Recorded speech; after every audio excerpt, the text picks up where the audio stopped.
وآلہ وسلم۔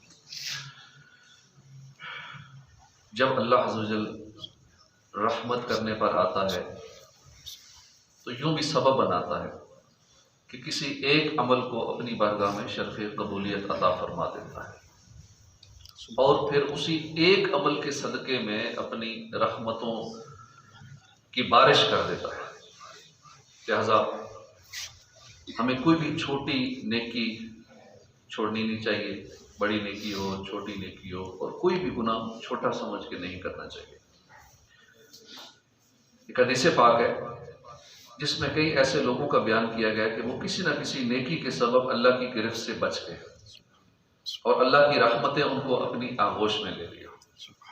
سیدنا عبد الرحمن بن سمرہ رضی اللہ عنہ سے روایت ہے کہ ایک بار حضور اکرم صلی اللہ علیہ وسلم تشریف لائے اور فرمایا، آج رات میں نے ایک عجیب و غریب خواب دیکھا کہ ایک شخص کی روح قبض کرنے کے لیے ملک الموت علیہ السلام تشریف لائے، لیکن اس کا ماں باپ کی اطاعت کرنا سامنے آ گیا اور وہ بچ گیا۔ ایک شخص پر عذاب قبر چھا گیا، لیکن اس کے وضو کی نیکی نے اسے بچا لیا۔ ہر وقت باوضو رہنا بہت سعادت کی بات ہے، ہمیں بھی کوشش کرنی چاہیے جب بھی وضو ٹوٹ جائے اور وضو کر لیں۔ ایک شخص کو شیاطین نے گھیر لیا، لیکن ذکر اللہ کرنے کی نیکی نے اسے بچا لیا۔ ایک شخص کو عذاب کے فرشتوں نے گھیر لیا، لیکن اس کی نماز نے اسے بچا لیا۔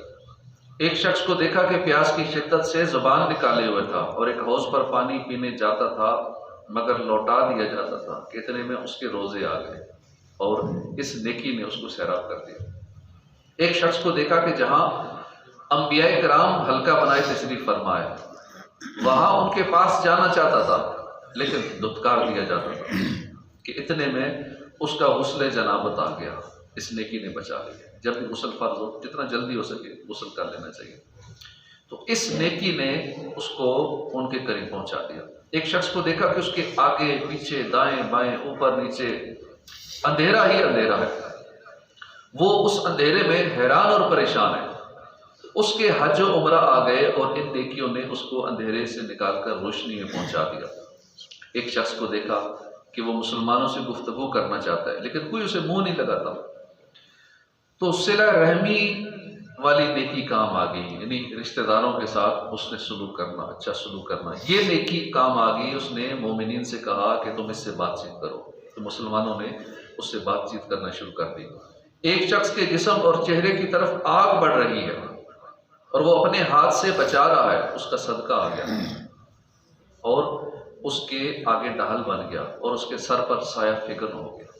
تو صدقہ کرنا یہ بروز قیامت آگ اور ہمارے درمیان ایک آڑ بن جائے گا، ایک ڈھال بن جائے گی۔ تو ہمیں روزانہ اللہ کی راہ میں صدقہ کرنا چاہیے، ہو سکے تو صبح صبح صدقہ کرنا چاہیے، اپنے گھر میں صدقہ بکس رکھ لیں، اس میں روزانہ پیسے ڈالتے رہیں، اور یہ صدقہ ہمیں بروز قیامت آگ سے بچا لے گا۔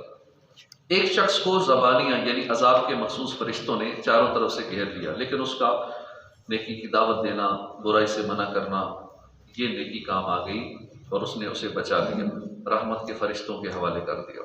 ایک شخص کو دیکھا جو گھٹنوں کے بل بیٹھا ہے، لیکن اس کے اور اللہ کے درمیان پردہ ہے، حجاب ہے، مگر اس کا حسن اخلاق آ گیا، اس نیکی نے اس کو بچا لیا، اللہ سے ملا دیا۔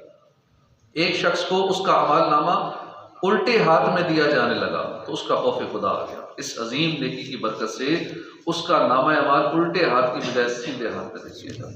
ایک شخص کی نیکیوں کا وزن ہلکا رہا مگر اس کی سخاوت آ گئی، اس کی سخاوت نے اس کے نیکیوں کے پلڑے کو بھاری بنا دیا۔ تو سخاوت نیک کاموں میں سخاوت، گناہوں والے کاموں میں تو بہت لوگ سخاوت کرتے ہیں، کسی گناہوں بڑے ڈول باجے پہ کنجریوں پہ اڑانا ہو پیسہ تو خوب لگاتے ہیں، لیکن اللہ کی راہ میں لگانا ہو تو دل نہیں کرتا، اس معاملے میں کنجوس ہوتے ہیں۔ تو اللہ کی راہ میں خرچ کرنے کے معاملے میں سخی بننا چاہیے، گناہوں میں 1 روپیہ خرچ نہ کرے۔ ایک شخص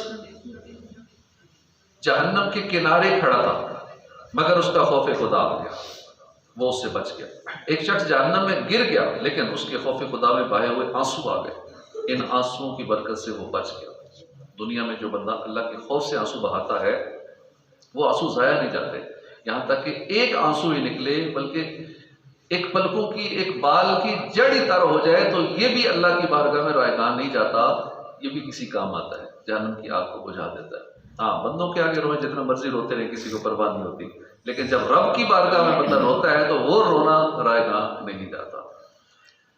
ایک شخص پولیس رات پر گھسٹ گھسٹ کر چل رہا تھا کہ اس کا مجھ پر درود پاک پڑھنا آ گیا، اور اس نیکی نے اسے کھڑا کر کے پولیس رات پار کروا دیا۔ ایک شخص پولیس رات پر کھڑا تھا اور ٹہنی کی طرح لرز رہا تھا، لیکن اس کا اللہ کے ساتھ حسن ظن آ گیا، یعنی اللہ کے ساتھ اچھا گمان رکھنا چاہیے کہ انشاءاللہ اللہ ہمارے ساتھ اچھا ہی کرے گا، جیسا بندہ گمان رکھے گا اس کے ساتھ ویسا ہی معاملہ ہوگا۔ تو اللہ کے ساتھ اچھا گمان رکھنا یہ کام آ گیا، اور اس نیکی نے اسے بچا لیا، پولیس رات سے گزار دیا۔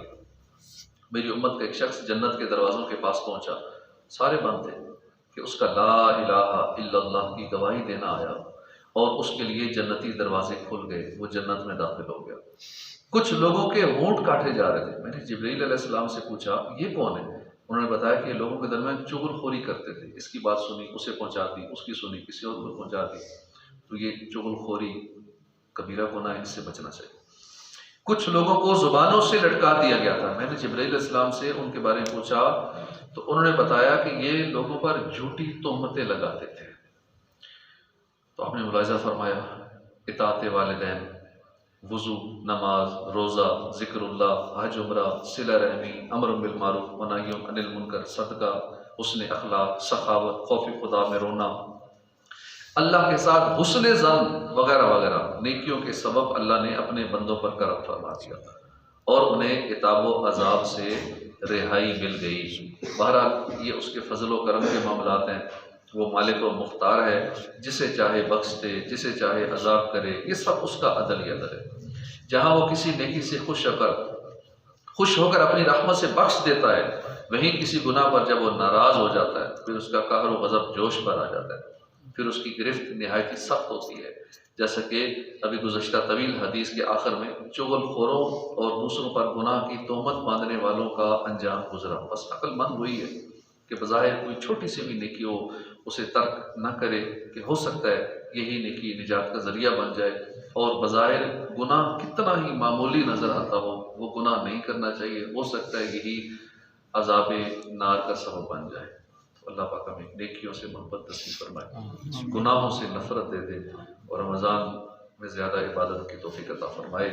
آمین بجاہ نبی الامین صلی اللہ علیہ وآلہ وسلم۔ آج بھی انشاءاللہ